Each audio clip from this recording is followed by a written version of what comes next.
Bizdan ko'pchiliginglar so'ragan edinglar, yangi tashkilot korxonamizda qanaqa server minimal konfiguratsiyada maslahat berasizlar deb. Sizlarga minimal konfiguratsiyadagi serverni keyinchalik upgrade qilish imkoniyati bilan maslahat beraman.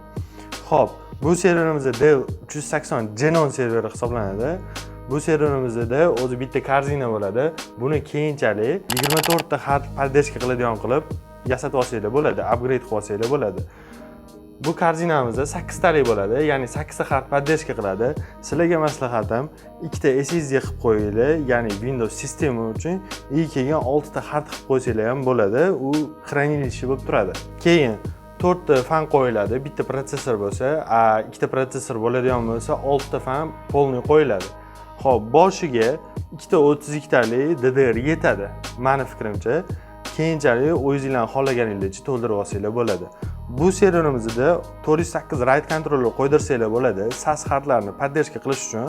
Agar SAS xat kerak emas, SATA ni o'zi bilan ishlayman deydigan bo'lsanglar, SATA ni o'zi uchun platani o'zida kontrolleri bor. Xo'p, bu serverimizda default holatida bitta Razer bo'ladi. Razer 3 ta slotli bo'ladi, ya'ni 3 ta PCI ni karta qo'ysanglar bo'ladi. Default holatida serverimizda 4 ta LAN porti bo'ladi.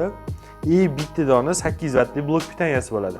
Maslahatim sizlarga ikkita 8 vatli blok pitanya qo'yib olinglar. Keyinchalik горячий zamenda bo'lish uchun. Agar sizlar ham qanaqa konfiguratsiyada server yig'dirishni bilmayotgan bo'lsanglar, direktdan murojaat qilinglar va biz sizga yordam beramiz.